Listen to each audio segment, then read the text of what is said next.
Let's actually get into a conversation with Ridham Desai as well on what can be expected this time around from the budget. We've, in fact, got lots to talk to him about. So to start off with, Ridham, you've tracked many a budget. So this time around, do you feel that this one's going to be particularly critical given where we're at in terms of growth?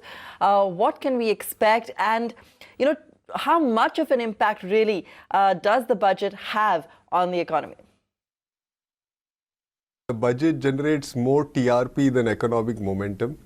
At least that's what I have observed over the years.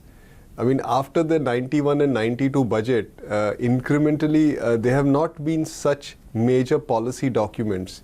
Policy is a all the year round affair. So it's not concentrated on a single day, on a single morning of the budget. Nevertheless, the market focuses a lot on it. At least it seems so.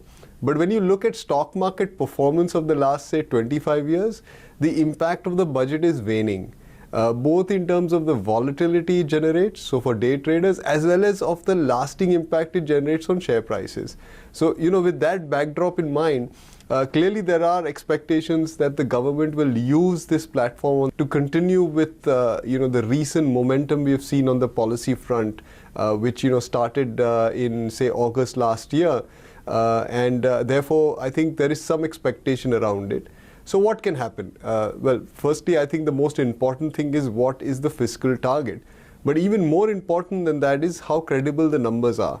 And that, this has been all over the place over the past several years. Successive governments have intended to consolidate the FISC. And clearly we have struggled a bit on this front. The targets have been missed. And we have delayed the consolidation. Now, we're looking at 3% over the next couple of years. I think this year may not be that year we get there. Clearly, the trailing 12 months, there is going to be some slippage because of the tax cuts and because of the overall slowdown in the economy. So, I think from there, maybe we get some consolidation, but I don't expect a whole lot. The second is, what the government does with its expenditure. I clearly see the need to boost consumption or boost economic activity. So I'm hoping that there is increase in transfers to farmers. The government has a very good scheme in place where it is transferring cash to farmers, which was launched in December of 2018, or rather in February 2018 with February 2019 with retrospective effect from December 2018. I hope that scheme is enhanced because clearly there's pain in the rural sector and this is a direct way of addressing it. Of course, the government has already talked about boosting infrastructure spending, so we'll wait for some more details in the budget. Then the second thing is what it does with taxes. There's clearly room to rationalize taxes, and I'm hoping again, I don't know if I can say I'm expecting this, but I'm hoping that there is attention paid to capital markets. Whether it's dividend distribution tax, whether it's long-term capital gains tax, I think there's scope for us to rationalize these, and this may be a good year to do that with that direct implications on share prices and of course the economy, because remember, share prices reflexively act on the economy as well as the other way around. So it's not just the economy that influences share prices, but even share prices influence the economy. And maybe the third area that we should be looking at is, how the government wants to tackle, monetizing its balance sheet, what we call as privatization. Because clearly resources are constrained with the current economic backdrop, and therefore there is greater monetization of the balance sheet needed. I think they should get really aggressive about this. 2001 to 2003 is a good template to use when the erstwhile NDA government under the leadership of Vajpayee and Arun Shourie had launched a massive privatization program. So I think that's the type of privatization program I'm hoping gets launched for the next 12 to 24 months. And that will give the government much needed resources to heal the economy and to undertake more tax reform.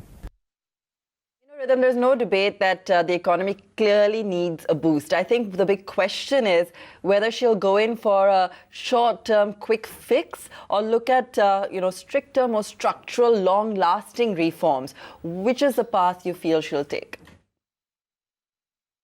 I think you need is a greater focus on structural reform. And there's a lot of low-hanging fruit on that front. And it's not the budget that is the platform for doing this. I mean, you can make the announcements there, but really the action has to happen on a daily basis. So whether it is liberalizing the investment environment, whether it is making investments more viable, whether it is actually getting manufacturing companies to start setting up capacities, those are the things I think that will actually revive the economy on a more sustainable basis. Yes, you can throw some money around and hope that people will spend it, but that's not actually going to create a sustainable recovery in the economy. What we can also wish for, and I think that's the Morgan Stanley view, is that there will be a modest improvement in global growth. Of course, there is this virus risk out there, and I hope that it fades away. And we have to keep a great vigilance about it, because it has the potential to spoil what has been a nascent economic recovery. And people underestimate the role of exports. We've been talking about this for a while. India's share in global exports has been stagnating for the last 6 or 7 years. On a physical plus services number, it is about 2%, and that needs to go up, because if you want greater economic prosperity, you need to trade with richer people. If poor people are trading amongst themselves, that is, if we remain a domestic economy, we're not going to actually create prosperity. So it's very imperative that we go out and trade with the rest of the world. So you need trade deals out there. You need a trade deal with the US done, with Eurozone done. So I think these are things which are outside the budget, which are far more sustainable. All right, Ridham Desai, thank you very much for joining us.